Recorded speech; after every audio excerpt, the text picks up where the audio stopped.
On continue avec Alexandre Vallière de Airworks Québec. Il vient de loin. Que peuvent faire les algorithmes de machine learning contrairement aux algorithmes standards? Il va essayer de nous éclairer sur la question. Donc, des inconnus m'apostrophent fréquemment dans la rue pour me demander, mais que peuvent faire les algorithmes d'apprentissage machine que les algorithmes standards ne peuvent pas faire? Et à chaque fois, je pense à deux choses. La première, c'est que les inconnus semblent poser des questions vraiment pertinentes au niveau de l'intelligence artificielle.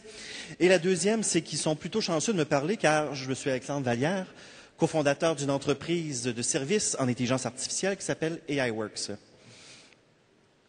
Donc, je réponds à ces personnes que, fondamentalement, les algorithmes d'apprentissage automatique sont capables de découvrir, de façon automatique justement, des règles implicites se cachant dans les données qu'on va leur fournir. Et ça permet de réaliser des algorithmes qui seraient très difficiles à faire autrement. Donc, par exemple, si je vous demandais d'identifier dans cette image où se situe le banc de parc, ainsi que la végétation, vous allez le faire en une fraction de seconde. Par contre, si je vous demande de coder un algorithme qui va être capable de faire la même chose, ça se peut que vous vous grattiez la tête un peu plus. Donc, c'est plutôt difficile. En fait, il existe des algorithmes standards qui sont capables de faire ce travail de segmentation de façon presque aussi bien que l'apprentissage automatique. La différence, donc, c'est que l'algorithme standard moderne que vous voyez ici aura pris 36 heures de calcul pour obtenir le résultat de segmentation que vous voyez. L'algorithme d'apprentissage automatique aurait pris 0,2 secondes.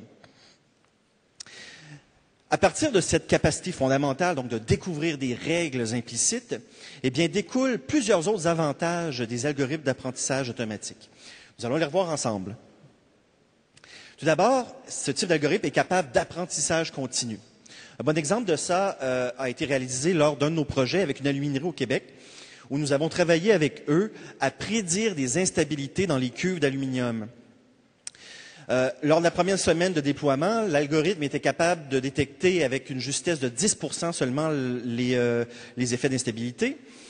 Mais après 12 semaines, on était rendu à 95% de justesse. On n'a rien changé au niveau de l'algorithme, on lui a juste laissé le temps d'apprendre davantage à partir des données qu'on lui fournissait. Donc, l'impact de ça était important pour l'entreprise, qui a augmenté sa productivité de 5 à 10%, ce qui correspond environ à 49 millions d'euros par année pour l'entreprise. Également, les algorithmes d'apprentissage machine sont capables d'adaptation. Dans un autre projet, nous avons utilisé des algorithmes de Facebook qui ont été entraînés sur 15 millions d'images afin de faire la recherche, la détection et la localisation par image. Donc, ce que nous avons fait, c'est que nous avons repris exactement leur algorithme sans rien changer et nous l'avons appliqué sur des images infrarouges basse résolution. Sans réentraîner l'algorithme, nous avons été capables d'obtenir des performances de détection qui étaient similaires à celles obtenues avec des algorithmes, avec des images dans le visible, pardon. De façon également un peu surprenante, les algorithmes d'apprentissage automatique sont capables de création. Donc, nous avons développé un système de vision tridimensionnelle, puis nous nous sommes amusés à faire de l'inférence de style sur des images en 3 dimensions.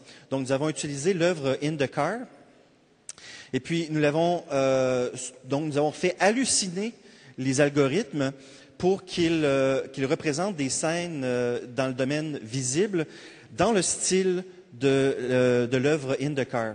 Donc, ça donne des résultats qui sont quand même vraiment intéressants. Et le dernier point que je voulais discuter avec vous, c'est la portion tolérance au bruit et à la variabilité des algorithmes d'apprentissage machine. Donc, ici, vous voyez une image obtenue avec un lidar. Et si je vous demande de décrire ce qu'il y a dans la scène en ce moment, vous allez avoir beaucoup de difficultés. Donc, l'image est beaucoup trop bruitée.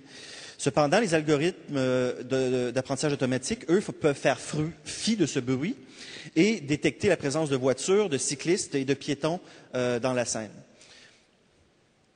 Donc, en conclusion, il y a définitivement des avantages importants, puis comme vous l'avez vu avec toutes les présentations aujourd'hui, avec l'apprentissage automatique. Mais évidemment, il ne faut pas jeter aux poubelles l'algorithmie standard.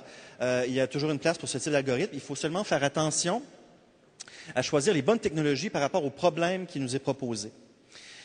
Puis, pour ça, eh bien, il y a des entreprises comme AIWorks pour vous aider. Merci. Merci beaucoup.